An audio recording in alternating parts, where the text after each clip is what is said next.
Gentlemen, welcome to Fight Club.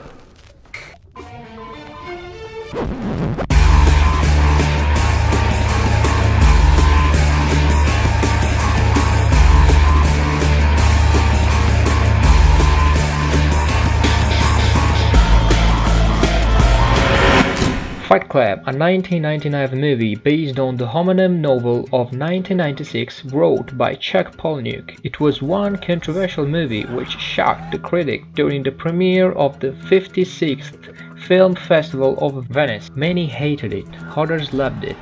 Some journalists claimed that it could trigger copycat behaviors.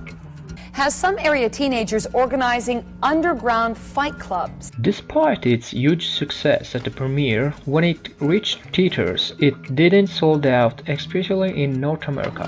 But thanks to VHS and DVD, it regained all the fans lost. After that, the movie went viral, reaching the top charts and gaining a perpetual fame that still goes today. That's right.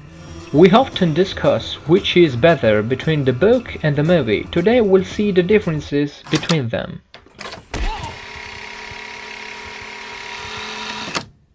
The novel, released in 1996, moved the interest of producer Josh Donnan and Ross Bell, which organized an unpaid session with actors to set the screenplay length. The first session lasted 6 hours, so producers used a shorter version to record and sent it to Laura Ziskin, chief of Fox 2000, who heard it and decided to buy Fight Club from Palahniuk for $10,000. Although David Fincher was indeed trying to buy the royalties by himself, he managed to become director of the film.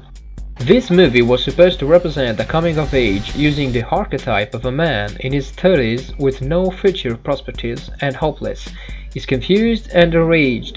His answer to his environment is the creation of Tyler Durden, his annoying and dominant version. However, a screen version of books often leave out important details. This is not the case. In fact, it remains very faithful to its source. The scenery, the story, the characters, the dialogues are extremely faithful, but as often the case, the screen version will result in a toned-down version of the book. There are minor differences in the plot. Fincher describes the nameless narrator of the book as an everyday man, while in the screenplay is named Jack.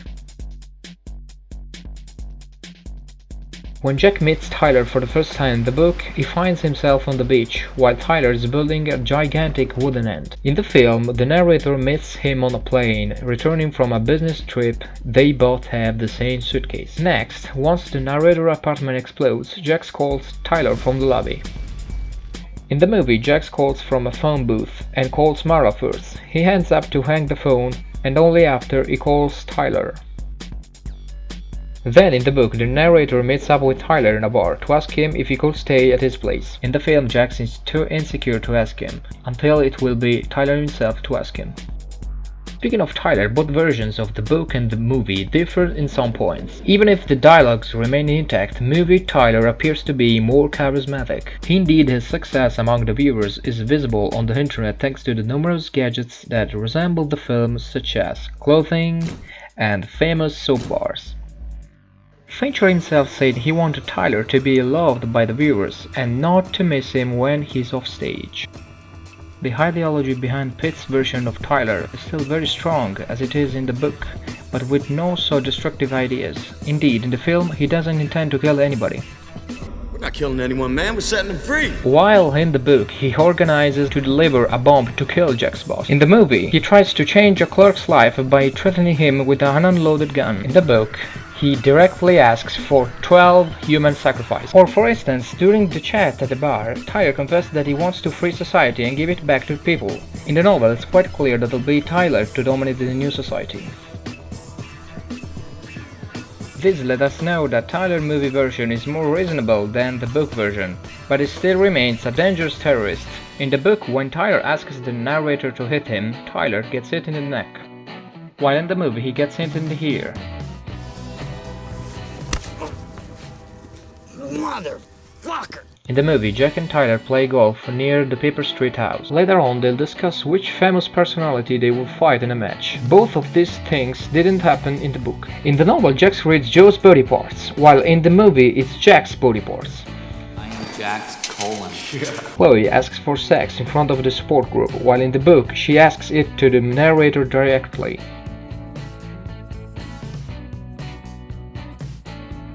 During her suicide attempt, Marla calls Jax, but he'll leave the phone off the hook. This is when Tyler meets Marla. During a fight, Jack is beaten up so hard that a hole will be visible through his cheek. This in the movie never happens. In the novel, when Tyler leaves Jack, he'll be the one changing the clerk's life. Instead, it's Tyler in the movie doing so. He steals the clerk's license, and near the end of the movie we can see Jack's door covered with licenses. Jack and Tyler steal fat from a clinic. Instead, in the novel, Marla's mother will send fat after a liposuction. In the movie, Marla asks Jack why he got a camber, while in the book she'll get one too. Speaking of Marla, some said that her depiction in the movie is left out. Even if in the book the author gives her a background in a funeral home, on screen this is being left out. In the novel, Marla finds a lump on her breast and says it to Jack. In the movie, Jax does an awkward breast exam. Even though some elements are fleshed out, Marla stays faithful to the book. In fact, she's the one that undermined Tyler's existence.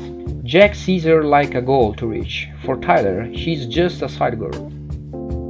Indeed, the very existence of Tyler would not be needed if Jack could stay with Marla. This points out the homoerotic vibe that is kept both in the book and the movie.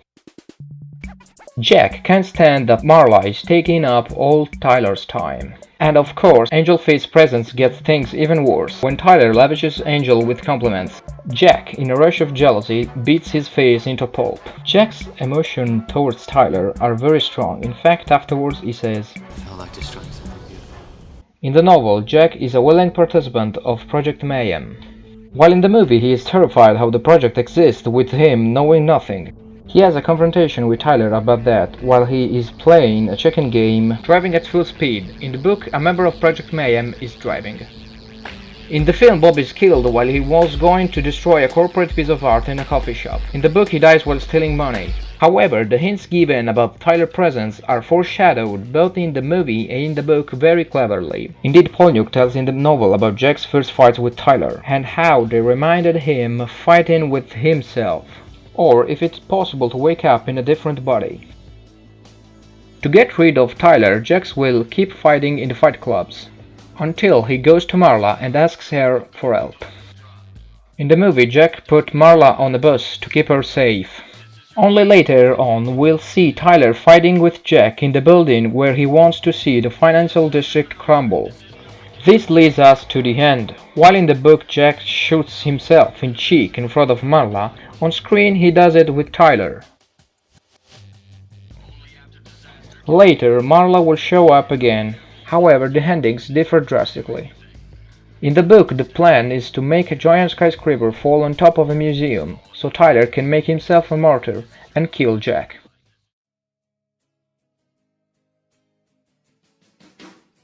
After Jack got rid of Tyler, he spends his time watching the financial district collapse. And